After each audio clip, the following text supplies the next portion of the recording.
sih kita sebagai perempuan Bali gitu?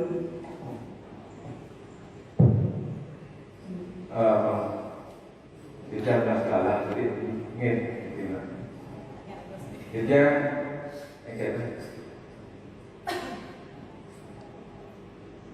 luar biasa di sana dalam rangkaian bulan April yang kita kenal dengan hari ini tanggal 21 ini. Dia mengapresiasi sekali.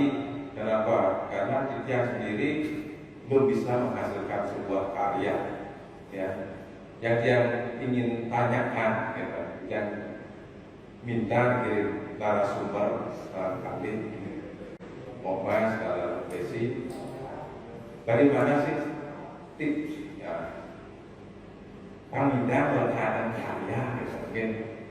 Jadi memang proses imajinatif, ya, ketika kita menulis, tidak sering menulis, tapi berdengar hilang ya ini. Kalau sambungnya gagal pada nanti gagal karya terus. Kira-kira caranya ketika kita duduk, apakah tapi wasitanya ide terlalu banyak, tapi ketika kita tuangkan akhirnya mumpet di tengah. Gimana sih caranya? Sehingga lahirlah sebuah tulisan singkat kita tahu orang. Dan juga tapi yang dia terus terang genre bahasa Indonesia yang dok bisa tapi dia lebih ke arah yang Bali-Bali gitu. Karena lidah dia lebih halus, dia lebih jalur berbahasa Bali ketimbang berbahasa Indonesia gitu. Karena kebetulan juga lingkungan dia lebih bahasa gede lebih kuat ketimbang buku-buku yang lain. Janganlah sedikit saja. Itu semua. Tinggi semua. Jadi tadi sudah ada pertanyaan dari Uji bahwa bagaimana sih tips untuk melahirkan atau menciptakan suatu karya. Jadi padahal Uji sendiri sudah menulis seperti itu. Jadi mungkin lebih minta tips dan saran gitu. Baik, mungkin dari foto gimana? Kalau dalam istilah sesanya peribahasa ada kura-kura dalam perahu ini. Ada kura-kura. Saya sudah pernah baca bukunya Degus ya. Tapi baiklah, Wenten ini untuk kita semua ya. Baru sekali saya selesai memberi lokakarya untuk guru-guru sebali untuk belajar mengarang ya. Kalau guru-gurunya tidak bisa dan tidak mau mengarang, bagaimana bisa mengajarkan murid-murid yang mengarang? Sebenarnya ada hal yang kita harus hapus. Mengatakan bahwa saya tidak bisa mengarang. Sebenarnya ampuran kita yang berbagi yang pernah keluar negeri, di situ tidak ada loh pelajaran mengarang. Ya. Mengarang itu sudah langsung menjadi kemampuan seperti berbicara. Ya. Jadi mungkin kita tuh harus berubah sedikit. Misalnya saya selalu awalnya kan cerita sedikit. Ketika saya mengajar mengarang untuk anak-anak, mereka tidak keluar apa-apa. Kemudian saya berpikir, kemudian saya mengajak anak-anak untuk melukis. Jadi saya paham ternyata ekspresi kita di Bali terbiasa dengan lukisan, warna, bentuk, kemudian nari, suara, tidak pada kata. Ya. Tidak pada kata, katanya pun adanya sebenarnya. Jadi setelah nikah, setelah mereka melukis sekian tahun yang mereka melukis, kemudian saya suruh mereka menarasikan lukisannya. Di baliknya bercerita tentang lukisannya. Jika perjalanan sebenarnya kenapa kemudian saya berani kemudian mengajarkan anak-anak. Setelah itu kemudian saya mengajarkan anak-anak untuk mengarang. Nah, di sini di mengarang itu dia selalu bilang begini. Bahwa sebenarnya semua orang bisa mengarang. Persoalannya mau pada, ya mau pada. Seperti yang bilang tadi, kan kita perlu dua karakter di sini. Ada karakter kecerdasan yang mencari ide, mengolah ide. Ada karakter kerajinan. Harus ada mencari kata, mengumpulkan kata. Jadi kalau ini tidak ada, jadi biasanya kemudian selalu yang bilang ada stigma pendidikan kita yang harus kita rubah ya, yang selalu menyalahkan. Jadi begitu tanya, Bu, boleh nggak saya mengarang ini? Enggak. Jadi kalau tiang bilang boleh, apapun boleh, asal bingkainya jangan yang jorok, jangan yang kasar, jangan yang menyinggung perasaan orang lain dalam bingkai yang istilahnya yang tata susilanya benar. Jadi boleh, sudah saatnya kita membebaskan anak-anak kita karena mereka sebenarnya sekarang kata-kata kan sudah banyak berserakan. Kita tinggal lepas. Nah satu lagi, kita kadang-kadang merasa ketika mengarang, yang selalu bilang, kamu ngarang kalau sudah pelajaran mengarang kan biasanya letakkan yang 12, jam 1 pelajaran mengarang. Anak-anak mengarang sekarang tentang liburan. Jadi mengarang tentang liburan. Jadi ada yang sakit perut, ada yang jadi seperti itu. Karena kenapa? Merasa disuruh. Jadi sebenarnya mengarang kan pekerjaan yang menyenangkan. Jadi kalau tiang aja saya selalu bilang, kalau kamu tidak suka jangan. Jadi cari dulu. Bukankah leluhur kita bilang, nah jadi yang belajar sambil lu gede, ajar dulu. Gitu. Jadi rasa senangnya. Kalau di Bali kan kalau kita setiap upacara kita harus nyanyian patara reamon ya. Jadi ada pikiran yang mana itu rasa bahagianya, begitu bahagia kita akan bisa masuk. Jadi mikir dulu. Kalau apa-apa belum saya tidak bisa mengarang, nah kemudian untuk tip, walaupun tidak khusus untuk yang lain ini pengarang semuanya, tapi untuk yang di rumah sebenarnya satu tipnya ke pertama kita harus punya ide. Jangan membuat karangan kalau tak punya ide. Ide kita mau buat apa sih, banyak sekali sebenarnya ide. Misalnya, oh ada kayu menelan naga, ini kan ide. Cuman ini kan masih ide kosong. Kita harus carikan idenya, ide yang sudah selesai. Maksudnya mungkin dia kayu menelan naga, kita kasih kesimpulan bahwa ada hukum alam yang berlaku, bahwa yang kuat menang, kan itu sudah selesai. Nah, ketika kita sudah mempunyai ide seperti itu, bikin yang bicara belum puisi. Nanti kalau puisi kan dikeperasan kata-kata yang memang penuh makna. Jadi begitu kita sudah punya ide, kita harus pakai semua indera kita. Kemudian yang baru juga menemukan kita ini sudah sekian lama yang ada ngerti mengarang, tapi tadi yang ketemu sesuatu yang istilahnya gara-gara begini ada sesuatu yang saya kurang, bahwa kita lupa bahwa ketika kita mengarang, kita menjadikan karangan kita itu sebagai objek. Kita belum menyatu. Jadi penting ini kayak kami dulu. Jadi panggil sang yang dan sayang sastra. Jadi begitu kita mengarang tentang Niki, kita pun langsung garis daun. Jadi kita tidak ada pikiran saya yang mengatakan daun yang bergoyang indah, itu pikiran. Jadi seperti itu. Jadi kita masuk. Kalau kita memang tidak tahu, boleh kita berada. Jadi kalau cerpen puisi kalau kita makin sekarang kita bicara sebagai narasi, sebagai cerpen, kita bisa memancing diri kita. Tadi kan sudah ada naga, Garuda yang memakan naga, hukum alam yang mana kuat yang mana. Kemudian kita melihat, kemudian kita pancing diri kita. Kita tanya pada diri kita untuk memulai dibagi pemula, apa yang kamu dengar, apa yang kamu lihat, apa yang kamu rasakan,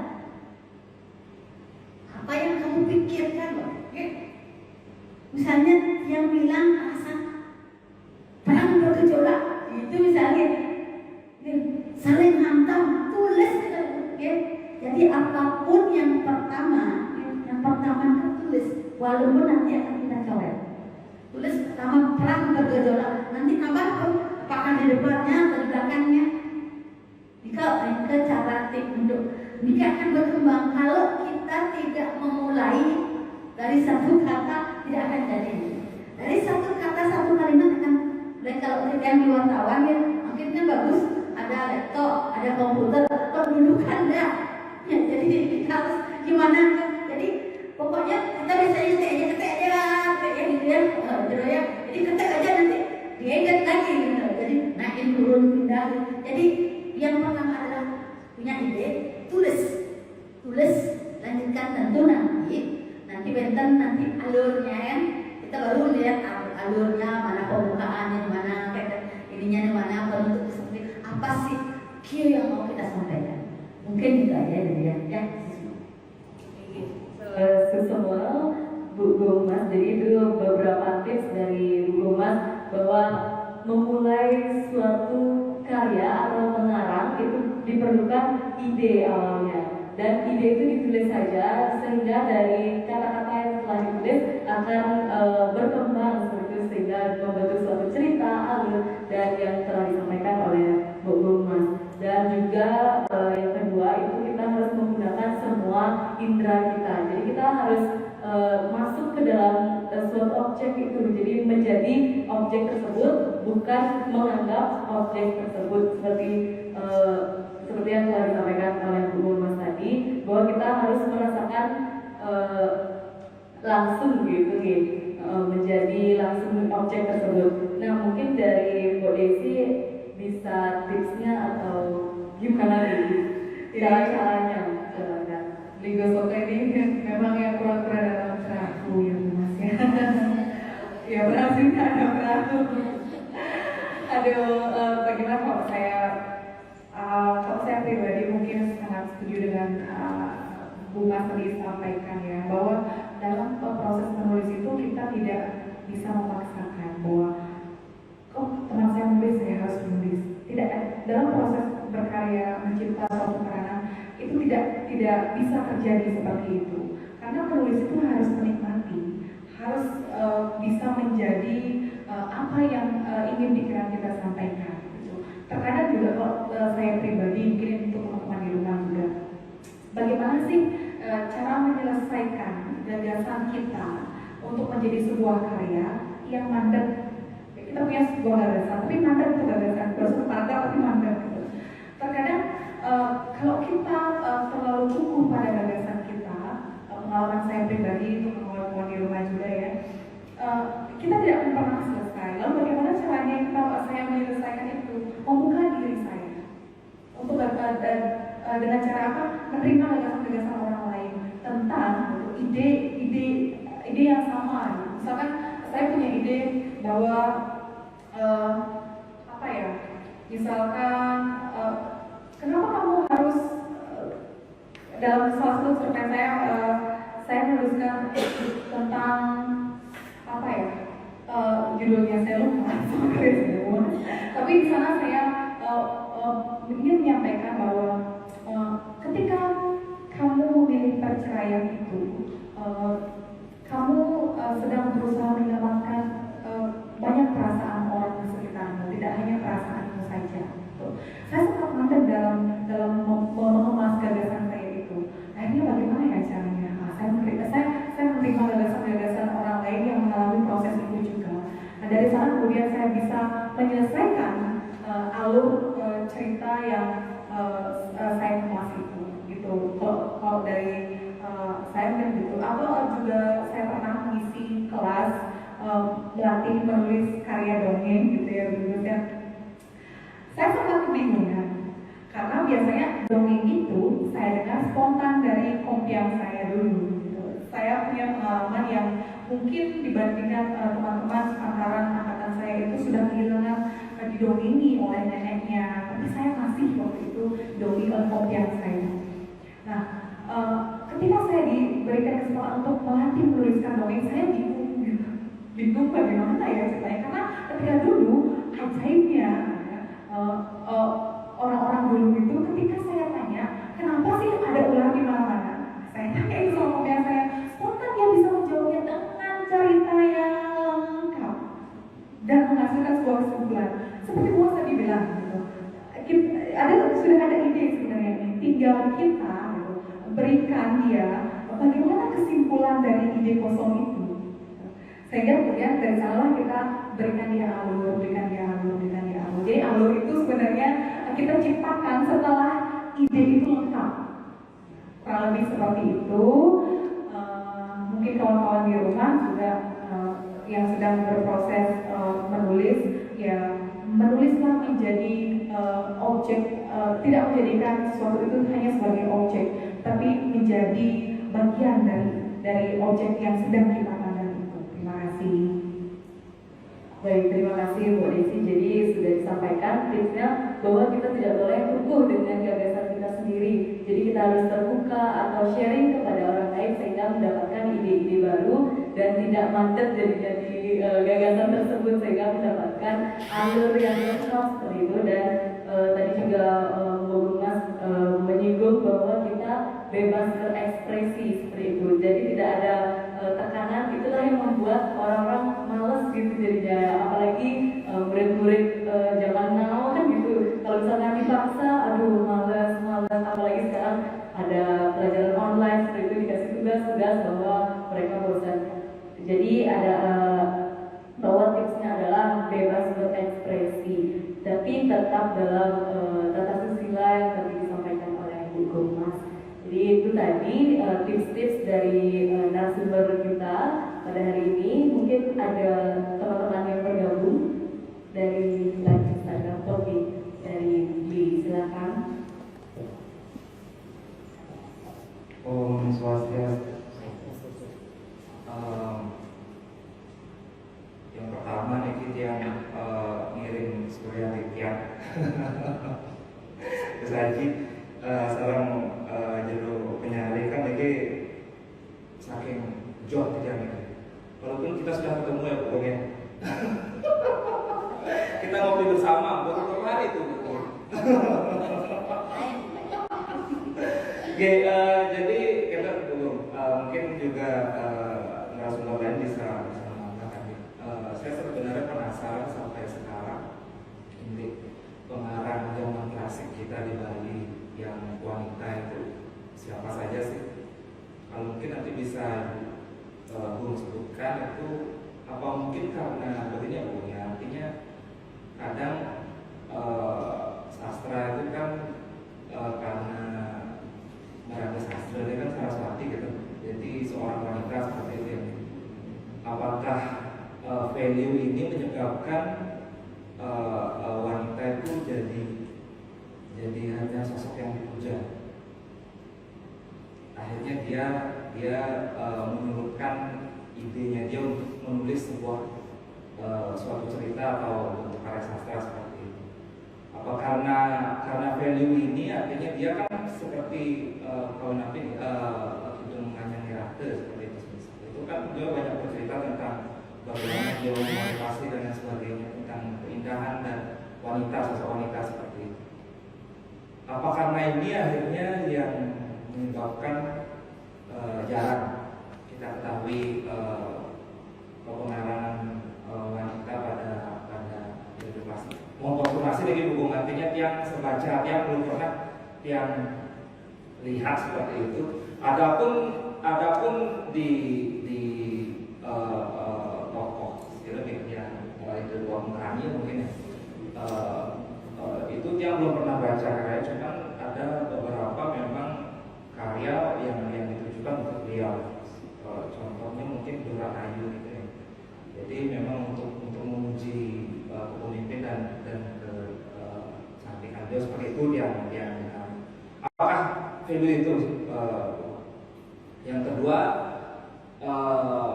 tadi yang menarik sekali artinya pernyataan narasumber kali ini bahwa semua bisa mengarang seperti itu, semua bisa bercerita seperti itu.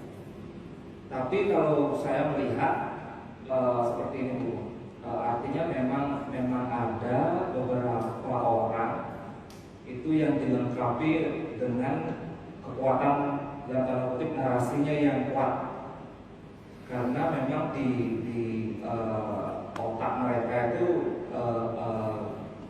di pusat indera mereka di otak itu memang ini terlatih banyak seperti itu, karena mungkin pertama dugaannya adalah pola asuh.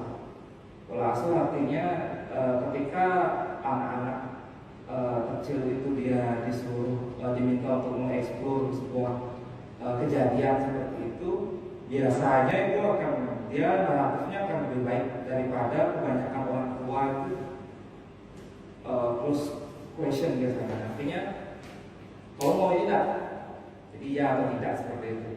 Jadi kebanyakan saya melihat pola asuh anak-anak itu tidak mau eksplor. Jadi tapi ini apa yang sudah dilihat, apa yang sudah dia lakukan di siang hari seperti itu. Jadi kebanyakan kamu sudah makan belum? Jadi jawabannya ya atau tidak seperti itu. Jadi mungkin ini banyak berperan, artinya merangsang pusat area bicaranya dia di dalam otaknya dia. Jadi memang ada beberapa area itu di otak kita itu. Jadi ada area frontal namanya itu melatih frontalnya kita. Kemudian ada juga melatih konsep dari narasi. Jadi yang melihatnya banyak pola asuh yang seperti itu. Mungkin Bung tadi sudah menyebutkan bahwa mengajak sambil merinding seperti itu. Itu kan sesuatu yang sederhana, tapi itu banyak akan merangsang narasi dari otaknya anak seperti itu. Jadi ini mungkin tantangan buat kita ke depan, karena di penelitian itu bukan artinya ketika kita berbicara masalah riset itu pasti mikirnya statistik, mikirnya metode penelitian yang ada rumusnya seperti itu. Banyak kan seperti itu. Tapi apakah data sudah mewakili semua? Data kuantitatif? Kan tidak. Jadi ada yang belum tereksplor dari angka itu.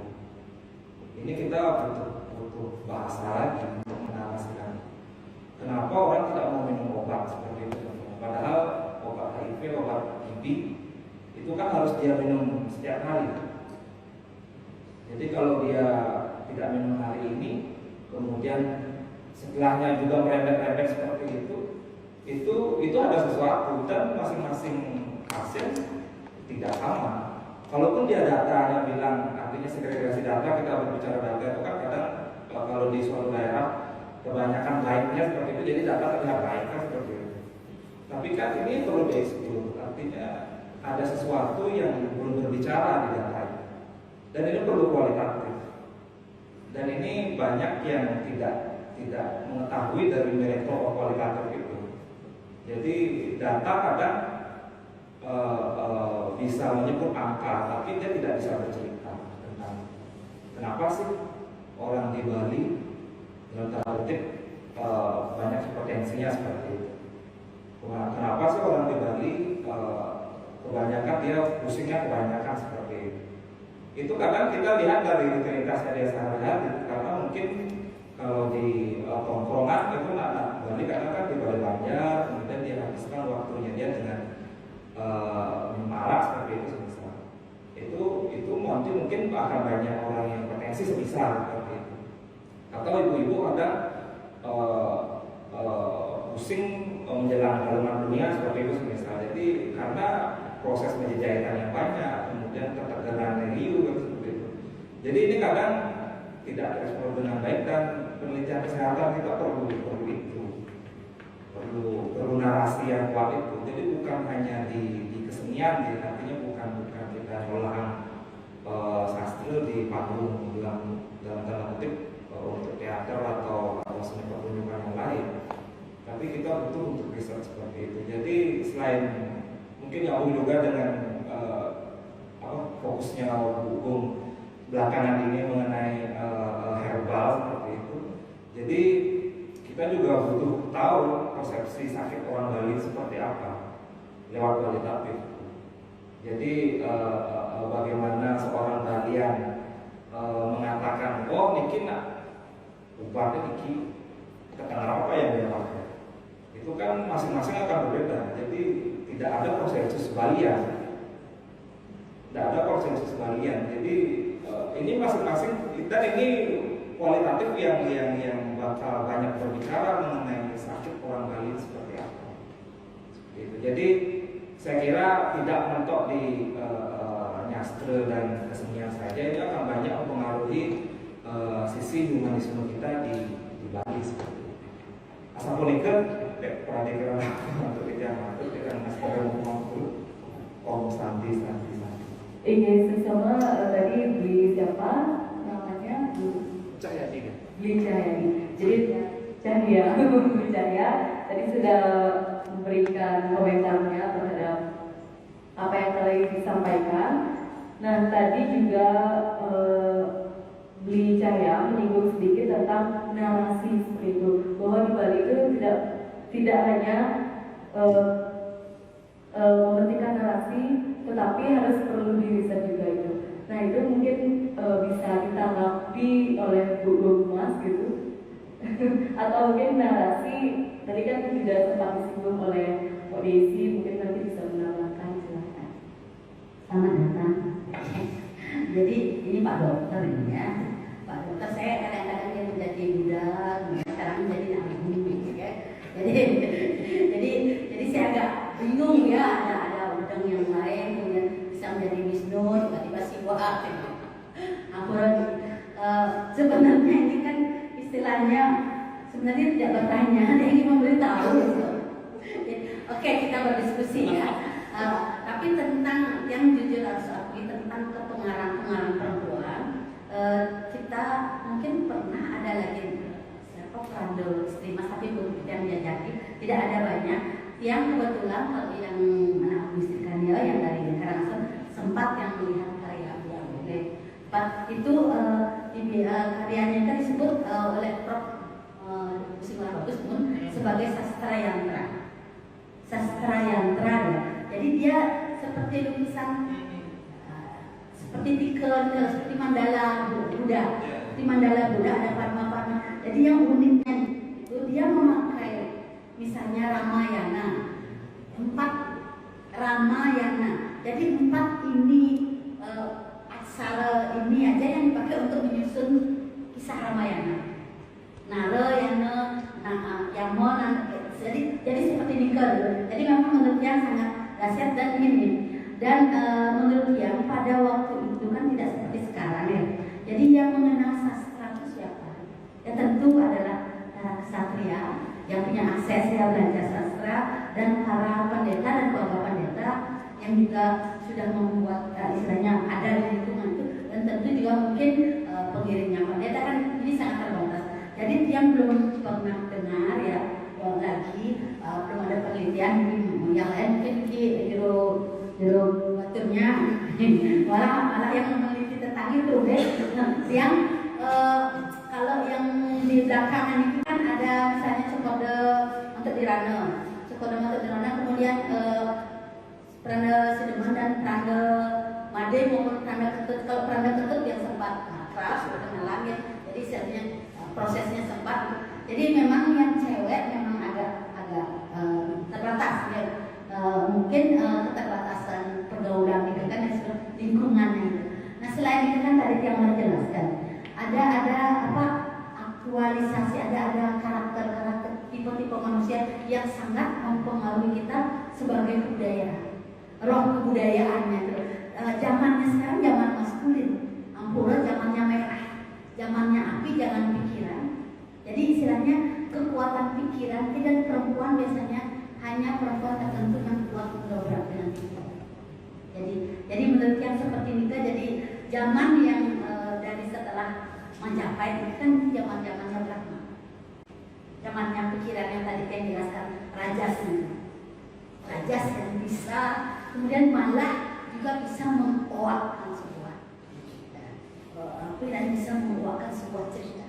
Kemudian sebelumnya sebenarnya kita dapat di sastra-sastra istilahnya yang disebut prasasti yang zaman-zaman indah sekali. Indah sekali itu sudah prasastinya itu sudah dalam bentuk sastra. Oh misalnya jadi misalnya di pulau ada pulau gini loh, pulau puncak Bukit Indrakilau. Kan kebayang kalau Bukit Indrakilau kan istilahnya siapa